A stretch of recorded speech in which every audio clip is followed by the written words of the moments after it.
Corona મહામારી virus આજે ભારત વર્ષ નહીં પણ સમગ્ર વિશ્વને અજગર ભરડો લીધો હોય, બધા જ દેશો તેમની સાથે નતમસ્તક હોય, ત્યારે સમગ્ર વિશ્વ તેમની સાથે લડી રહ્યું હોય ત્યારે ભારત પણ લડી રહ્યું છે અને ભારતને આ લડતો જોઈને આજે તમામ સંસ્થાઓ આગળ આવી રહી હોય, પોતે સેવાકીય પ્રવૃત્તિ કરી રહી હોય, કોઈ સંદેશના માધ્યમથી કોરોના સામે લડવા માટે થઈને લોકોને અપીલ કરી રહ્યા હોય ત્યારે સહારા ગ્રુપના સુબ્રતોએ भारतना तमाम नागरिकों माटे एक संदेश आप्यो। मेरे प्यारे देश के प्यारे देशवासियों, आज जब मैं आपसे मुखातिब हो रहा हूँ तो बहुत विचलित हूँ। मन में गहरी पीड़ा है। कोरोना की महामारी ने समूची दुनिया में हिला कर रख दिया है।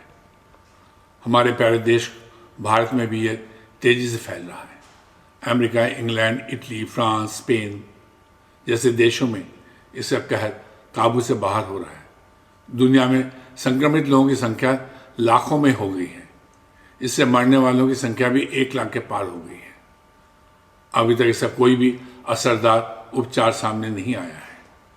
हालात को देखते हुए हमारी सरकार ने 3 मई तक लॉकडाउन बढ़ा दिया है। लॉकडाउन का यह दूसरा चरण पूरे देश के लिए, देश में एक एक नागरिक के लिए बहुत ही महत्वपूर्ण है। इस लॉकडाउन में हमें कोरोना को काबू करना ही होगा। 3 सप्ताह के लॉकडाउन ने हमारे सामने अनेक कठिनाइयां पैदा की है। हमारा सामाजिक जीवन रुक गया है, हमारा आना जाना रुक गया है, उद्योग व्यापार बंद हो गए हैं, लोगों के सामने रोजी रोटी का संकट पैदा हुआ है, कमजोर वर्गों पर भारी मार पड़ रही है। लेकिन मनुष्य का जीवन इन सब से बड़ा है। जान है तो जहान है। जब जीवन रहेगा तभी सारे क्रियाकलाप चलेंगे। इसलिए प्राथमिकता मनुष्य का जीवन बचाने की है। जो लॉकडाउन बढ़ाया गया है उसमें लोगों की परेशानियां बढ़ेगी। हमें परेशानियों को सहना पड़ेगा, कठिनाइयों को सामना करना पड़ेगा। जिंदगी बचाने के लिए इन कठिनाइयों को सहना ही एकमात्र उपाय है। हमारे पास कोई दूसरा रास्ता नहीं है। ये भी कहा जा रहा है कि अगर लॉकडाउन लागू नहीं करते तो हमारे यहाँ हालत बहुत ही बुरे होते। हम सबको ये समझना होगा कि कोरोना के विरुद्ध लड़ाई सिर्फ सरकार की लड़ाई नहीं है, ये संपूर्ण मनुष्य जाति की लड़ाई है। मनुष्य जाति के हर सदस्य की लड़ाई है, हमारी और आपकी लड़ाई है। इस लड़ाई में हर व्यक्ति सिपाही है, हर व्यक्ति कोई ना कोई जिम्मेदारी है, हर व्यक्ति कोई ना कोई भूमिका है। अगर हम सब ये मान लेंगे कि जो कुछ करना है वो सरकार को करना है, अस्पतालों और डॉक्टरों को करना है, पुलिस और प्रशासन को करना है, तो यकीन मानिए कि हम कोरोना के विरुद्ध लड़ाई हार जाएंगे। अगर हमें कोरोना को हराना है तो हमें भी स्वयं को एक सिपाही मानना होगा। हम जहाँ भी जैसे हैं वहाँ अपनी भूमिका निभानी होगी। अगर हमें थोड़ी कठिनाई हो रही है तो ये कठिनाई हमें सहनी होगी। एक बड़ी विपदा को टालने के लिए छोटी कठिनाई को सहने में ही समझदारी है।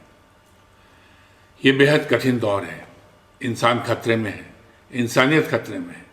मैं सभी से अपील करता हूँ कि कोरोना के खतरे को समझें। आपका चाहे कोई भी धर्म हो, कोई भी संप्रदाय हो, कोई भी मजहब हो, सबको इनके ऊपर उठने की ज़रूरत है।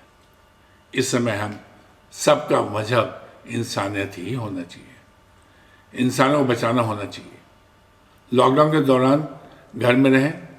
सरकार जो भी दिशा निर्देश जारी कर रही है उसका कड़ाई से पालन करें। डॉक्टर, नर्स, पुलिस प्रशासन के लोग आगे रहकर कोरोना से लड़ रहे हैं। ये हमारे जीवन बचाने के लिए अपना जीवन दांव पर लगा रहे हैं। इन लोगों साथ दें, तन मन धन से साथ दें।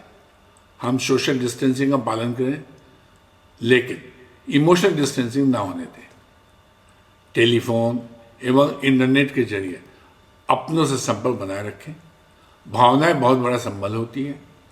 हम सारे देशवासी भावनात्मकता के साथ एक दूसरे से जुड़े रहें, एक दूसरे के दुख दर्द को समझें और एक दूसरे को मददगार बनने की कोशिश करें। इसी में हम सबकी सुरक्षा है और इसी में हम सबकी भलाई है। जब हम कोरोना को हरा देंगे तो जिंदगी की नई शुरुआत करेंगे।